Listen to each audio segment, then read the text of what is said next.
வணக்கம் மக்களே, welcome back.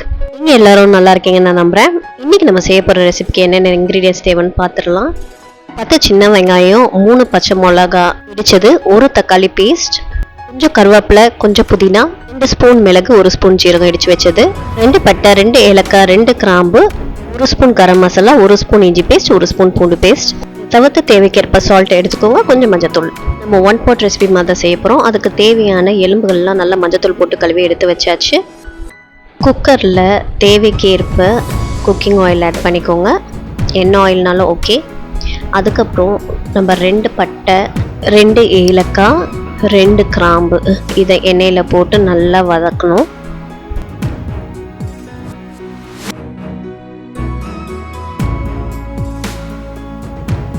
அது எண்ணெயில் நல்லா ஃப்ரை ஆகிட்டோன்னு நம்ம கைப்பிடி அளவு கருவேப்பிலை இதில் ஆட் பண்ணிக்கலாம்.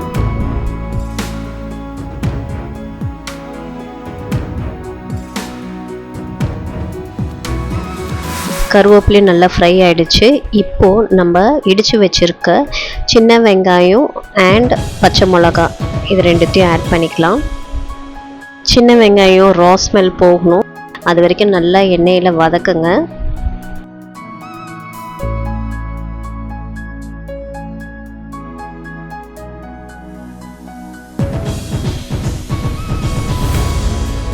வெங்காயம் வதங்கும் போதே உங்களுக்கு எவ்வளோ சால்ட் வேணுமோ அதை இனிஷியலாக ஆட் பண்ணிக்கோங்க.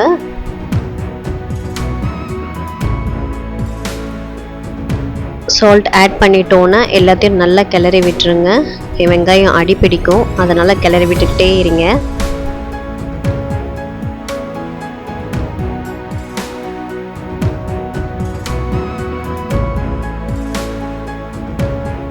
நம்ம இடித்து போட்டிருக்கனால அது சீக்கிரமாகவே வதங்கிடும்.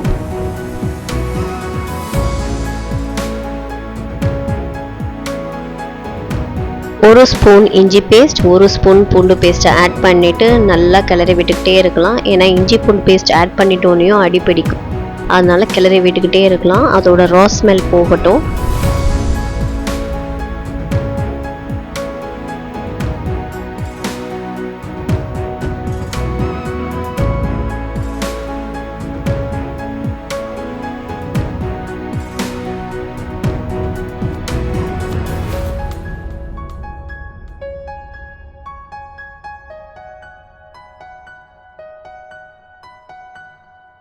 ரா ஸ்மெல் போயிட்டோன்னு நம்ம அரைச்சி வச்சுருக்க 1 தக்காளியோட பேஸ்ட் அதை இதில் ஆட் பண்ணிக்கலாம்.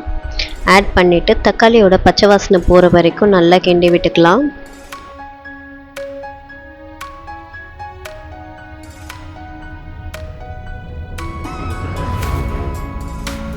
தக்காளி நல்லா வதங்கிடுச்சு அண்ட் அதோட ரா ஸ்மெல்லும் போயிடுச்சு. ஒரு கைப்பிடி அளவு கொஞ்சோண்டு புதினா ஆட் பண்ணிக்கலாம். இது வந்து ஒரு நல்ல ஃப்ளேவர் கொடுக்கும் நம்மளோட சூப்புக்கு.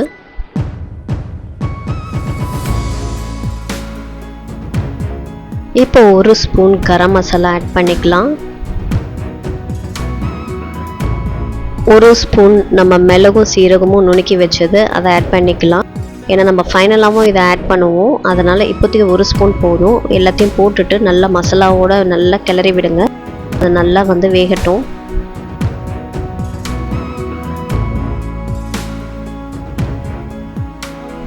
அரை ஸ்பூன் மஞ்சத்தூள் ஆட் பண்ணிக்கலாம்.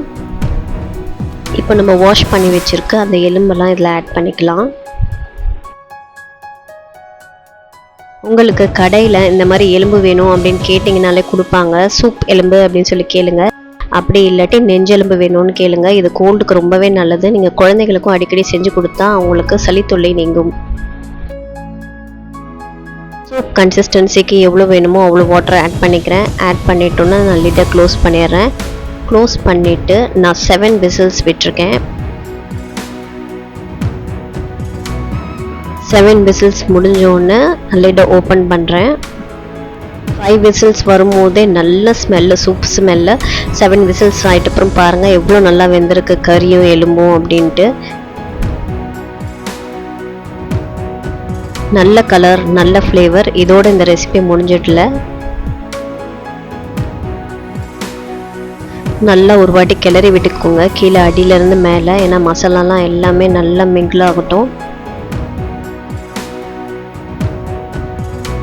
இப்போ நம்ம மீதம் இருக்கிற மிளகு சீரகம் இடித்து வச்சோம் இல்லையா, அதை இதில் ஆட் பண்ணிக்கலாம்.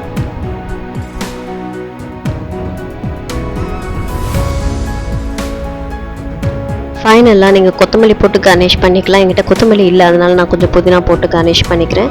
ஸோ இதெல்லாம் ஆட் பண்ணிட்டோன்னா நல்லா ஒரு வாட்டி ஒரு மிக்ஸ் கொடுத்துருங்க.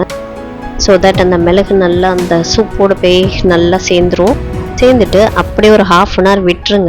ஏன்னா அது வந்து இந்த ஃப்ளேவர் எல்லாம் ஒன்றா சேர்ந்து உங்களுக்கு இன்னுமே நல்லா டேஸ்ட் கொடுக்கும். இதை நீங்கள் வந்து ரைஸ் கூட, இட்லி கூட, தோசை கூடலாம் சாப்பிடலாம், சூப்பராக இருக்கும். அப்படி இல்லாட்டி வெறும் பவுலில் நீங்கள் சூப்பாகவே எடுத்துக்கலாம், இன்னமும் சூப்பராக இருக்கும். இந்த மாதிரி கிளைமேட் சேஞ்ச்னால வர கோல்டுக்கு இந்த சூப் ரொம்பவே நல்லது. இதை ட்ரை பண்ணி பார்த்துட்டு எப்படி இருந்துச்சுன்னு கீழே கமெண்ட் செக்ஷனில் சொல்லுங்கள். இந்த வீடியோ பிடிச்சிருந்தா லைக் பண்ணுங்கள். என் சேனலை இன்னும் சப்ஸ்கிரைப் பண்ணாட்டி சப்ஸ்கிரைப் பண்ணுங்கள். இது வரைக்கும் என் சேனலுக்கு சப்போர்ட் பண்ண எல்லாருக்குமே ரொம்பவே நன்றி. அண்ட் புதுசாக யாராவது பார்க்குறீங்கன்னா சப்ஸ்கிரைப் பண்ணி சப்போர்ட் பண்ணுங்கள். தேங்க்யூ ஸோ மச் ஃபார் வாட்சிங். Keep supporting. மீண்டும் சந்திப்போம். அதுவரை நன்றி.